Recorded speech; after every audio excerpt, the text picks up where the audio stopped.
Assalamualaikum warahmatullahi wabarakatuh. Saya Rahmat Sayadi SPD angkatan 25 kelompok 4, nomor absen 40. Di sini saya akan menjelaskan tentang mind mapping anti korupsi serta penerapannya.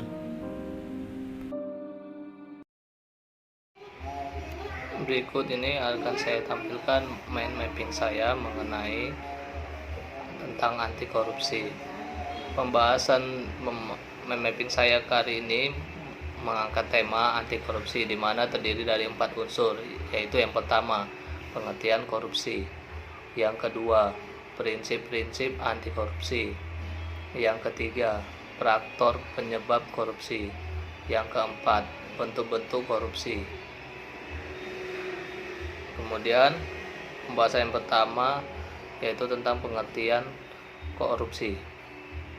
Korupsi berasal dari bahasa Latin yaitu corruptio dan corruptus, yang berarti kerusakan atau kebobrokan.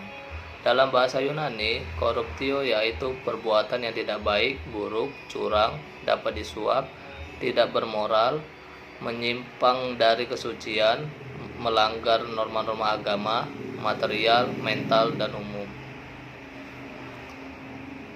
Berdasarkan Undang-Undang Nomor 31 Tahun 1959, korupsi adalah tindakan setiap orang yang secara melawan hukum melakukan perbuatan memperkaya diri sendiri atau orang lain atau suatu korporasi yang dapat merugikan keuangan negara atau perekonomian negara. Selanjutnya, prinsip-prinsip anti korupsi. Prinsip-prinsip anti korupsi terdiri dari 5. Yang pertama, transparansi; yang kedua, kewajaran; yang ketiga, kebijakan; yang keempat, kontrol kebijakan; yang kelima, akuntabilitas. Selanjutnya, bentuk-bentuk korupsi. Yang pertama, penyuapan.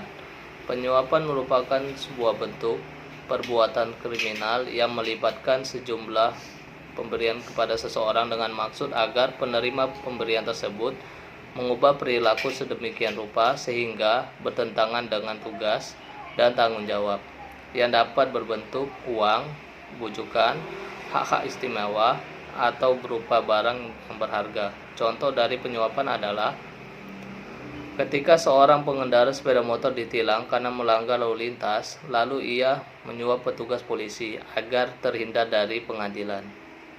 Yang kedua, penggelapan atau pemalsuan. Penggelapan merupakan suatu bentuk korupsi yang melibatkan pencurian uang, properti, atau barang berharga oleh seseorang yang diberikan amanat untuk menjaga dan mengurus. Contohnya, memanipulasi jumlah orang yang membutuhkan pelayanan tertentu. Yang ketiga, pemerasan. Pemerasan merupakan penggunaan ancaman kekerasan atau menampilkan informasi yang menghancurkan guna membujuk seseorang agar mau bekerja sama. Yang keempat, nepotisme. Nepotisme merupakan bentuk tindakan kriminal yang memilih keluarga atau teman dekat berdasarkan pertimbangan hubungan, bukan karena kemampuannya. Yang terakhir, faktor penyebab korupsi. Faktor terjadinya penyimpangan korupsi ada 2 hal, yakni yang pertama, faktor internal. Faktor internal tersendiri terbagi menjadi 2. Yang pertama, persepsi terhadap korupsi. Ada anggapan yang menyatakan bahwa korupsi dapat meningkatkan derajat ekonomi. Yang kedua, moralitas dan integrasi individu. Persoalan moralitas banyak dihubungkan dengan pemahaman dan penilaian keagamaan pada seseorang. Sayangnya, keagamaan hanya dipahami dan di kulit luarnya saja. Banyak orang yang mengaku telah menjadi penganut agama yang baik dengan menjalankan sholat, puasa, ke gereja, dan lain-lain sebagainya. Tetapi dalam perilaku kehidupan sehari-harinya masih tidak peduli dengan kepentingan orang lain. Yang kedua, faktor eksternal. Faktor eksternal terdiri dari 5. Yang pertama, sistem hukum. Yang kedua, sistem politik. Yang ketiga, budaya lembaga. Yang keempat, struktur dan sistem sosial. Yang kelima, faktor ekonomi.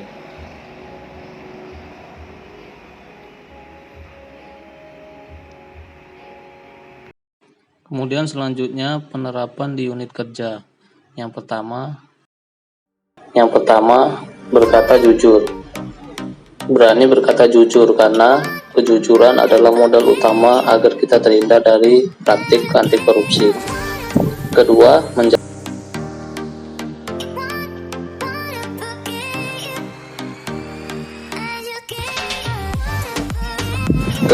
menjalankan amanah. Menjalankan amanah sebaik-baiknya yang telah diamanatkan oleh Undang-Undang Dasar tahun 1945.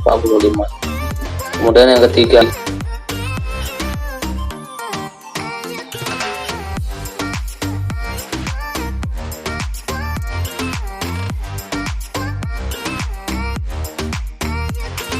ketiga, menolak segala perbuatan yang mengarah kepada perbuatan korupsi.